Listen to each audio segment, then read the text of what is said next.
창세기 12장에는 하나님께서 한 사람 아브람을 그가 살던 곳 자신의 집으로부터 불러내시는 장면이 등장합니다. 그리고 그에게 하나님께서 보여주실 새로운 땅으로 가라고 말씀하시지요.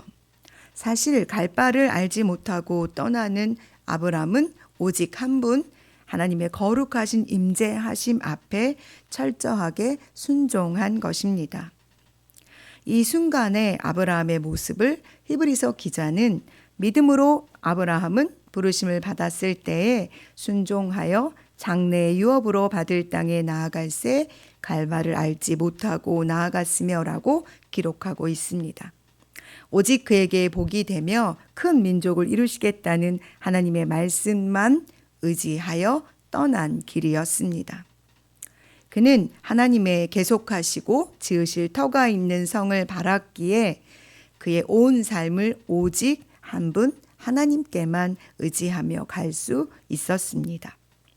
아브람을 아브라함이 되게 하신 하나님께서 오늘 우리에게 시편 28편의 말씀을 통해 의인으로 부름받은 우리가 악인과 악을 행하는 자들과 함께 살아내야 하는 삶의 여정에서 어떻게 살아야 하는지에 대한 지혜를 알려주십니다. 저희는 원래 아프리카 말리로 파송을 받아서 나가려고 했습니다. 프랑스에서 1년간 언어 공부를 하고 이제 짐을 다 싸서 저희가 있던 곳은 남불 알베르빌이었거든요. 그래서 이제 짐을 다 싸서 배로 이제 아프리카로 파리로 올라가서 붙여야 했고 한 달 정도 시간을 여유를 두고 이제 파리로 올라오려고 할 때 본부와 파송교회에서 사역지를 옮기라는 명령을 내린 거예요. 한 달 남겨두고. 그래서 저희가 떠나면서 정말 어떻게 해야 될지 알 수 없었어요. 가려고 했던 목적지가 갑자기 흐트러졌기 때문에 저희 부부가 굉장히 많이 혼란스러웠거든요. 그때 저희가 짐을 차에 가득 싣고 떠나오는 그 뒷차에 대고 저희가 이제 언어 함께 했던 세계에서 모여진 선교사들이 저희 차에 손을 얹고 기도해 준 것이 바로 이 아브라함의 축복의 기도였습니다. 갈 바를 알지 못하나 주님이 너와 함께 하시기를 바란다. 갈 바를 알지 못하곤 떠나는 너의 믿음에 우리가 축복한다 라는 고백으로 저희에게 뒤에서 축복해 주. 그리고 나서 저희가 파리로 올라와서 한 달간 하나님 앞에 처음부터 다시 기도하며 우리의 갈 바를 찾았던 기억이 떠오릅니다. 우리의 인생은 어디로 가야 할지 무엇을 해야 할지 알 수 없는 안개의 여정이라는 생각이 듭니다. 그것이 마땅한 삶이란 생각도 듭니다. 아브라함이 자기가 살고 있던 자기의 본토를 떠나 계속해서 순례의 여정을 살았던 것처럼 우리도 우리의 본토, 우리가 머물러 있는 곳을 떠나서 하나님께서 지시하신 땅, 우리에게 보여주신 소망의 그곳으로 나아가는 순례자들이라는 사실이 오늘 이 새벽에 더욱더 마음을 든든하게 하기도 하고 또는 좀 설레기도 하고 두렵기도 한 아침입니다. 그러나 기억하십시오. 우리는 한 곳에 머물러 있어야 되는 존재들이 아니라 일어나 하나님께서 우리에게 주신 땅, 우리에게 가라고 하신 곳으로 일어나 가야 하는 순례자들이라는 사실입니다. 여기에 꿈을 두고 소망을 두고 여기에 목적점을 두고 사는 자들이 아닌 것이지요. 그래서 이렇게 매일 떠나야 하는, 매일 벌어야 하는, 매일 무엇인가를 뒤에 두고 앞을 향해 나아가야 하는 우리에게 가장 중요한 것은 무엇인가 하면 여호와께 나아가 그분 앞에 부르짖는 것입니다. 하나님의 은혜가 아니고는 이 삶을 살아갈 수 없기 때문에 그렇습니다. 나를 지으신 이가 하나님이시고 나를 불러 보내신 이가 하나님이시라면 우리의 삶의 모든 길을 그분만이 잘 아시지 않겠습니까? 그러니 나의 목자 되시는 하나님의 지팡이와 막대기가 아니고는 우리는 매 순간 푸른 풀밭에 쉴 만한 물가에 머물러 있을 수가 없기 때문에 그렇습니다. 그러니 우리가 하나님의 음성, 그 아름다우신 소리의 귀를 기울이지 않는다면, 하나님께서 우리의 기도를 들어주시지 않는다면 오늘 시편 기자의 고백처럼 우리는 무덤에 내려가는 죽은 자와 같은 두렵고 곤고한 인생을 살게 될 것입니다.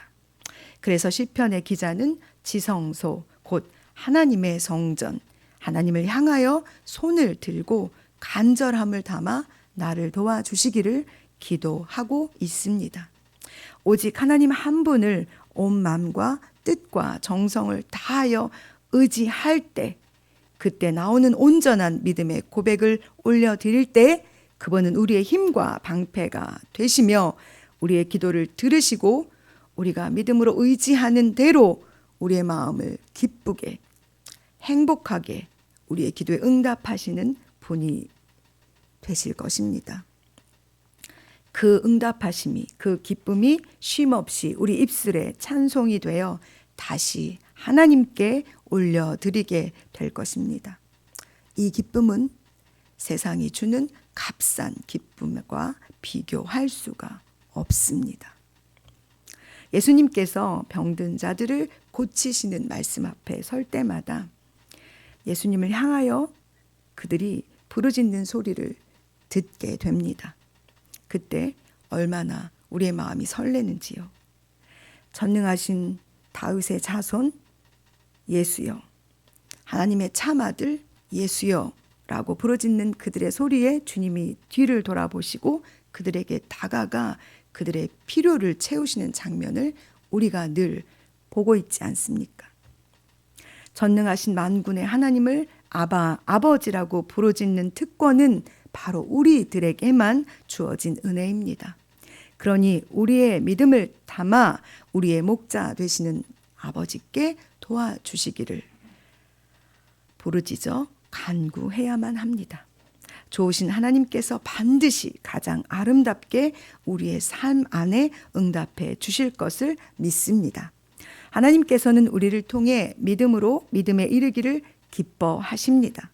오늘 우리가 읽은 시편 28편의 8절에서 9절의 말씀은 그래서 무척이나 깊은 의미를 담고 있습니다. 우리가 우리의 믿음으로 우리를 지켜내는 것에서 넘어서서 다른 이에게 하나님의 아름다우심을 자랑하는 데까지 나아가야 한다는 의미를 품고 있기 때문입니다. 여호와가 나의 힘과 방패 되시며 구원 되신다는 것을 넘어 나를 통해 저들도, 내가 살고 있는 세상에 하나님을 알지 못하는 그들도 하나님께서 그들의 힘이 되시고 구원이 되시며 끝내는 그들도 구원하실 수 있는 유일하신 분이라는 것을 그들도 알고 고백해야 하기 때문입니다. 뿐만 아니라 그들에게도 하나님은 동일하신 목자가 되셔서 그들을 하나님의 나라로 영원히 인도하실 분이시기 때문입니다. 전하는 자가 없다면 어떻게 그들이 들을 수 있겠습니까?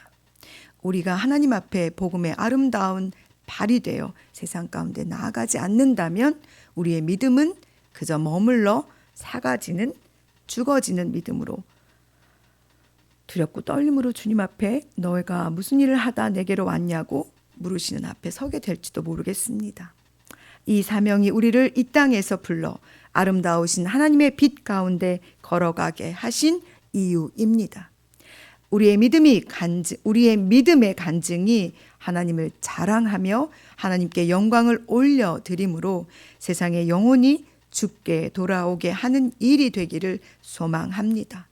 그러니 사랑하는 여러분, 여러분의 삶 속에서 여러분의 믿음을 통해 드러난 하나님의 역사하심이 여러분의 간증이 되기를 원합니다. 그리고 그 간증을 매일매일 더 깊게, 더 굵게 써내려 가시기를 소망합니다. 믿음의 동역자 여러분, 이 새벽에 여러분의 힘과 방패가 되시며 구원의 뿌리 되시는 하나님께 나오신 여러분, 손을 높이 들고 나에게 복을 주시기를, 내가 복이 되게 해 주시기를, 목자가 되어 영원토록 나를 인도해 주시기를 부르짖어 기도하시기 바랍니다.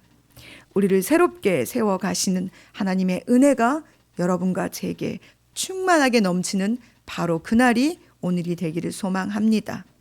우리는 여호와 그분을 우리의 인생을 통해 온전히 드러내야 할 사명을 갖고 오늘을 살아내는 사람들이기 때문입니다. 기도하시겠습니다.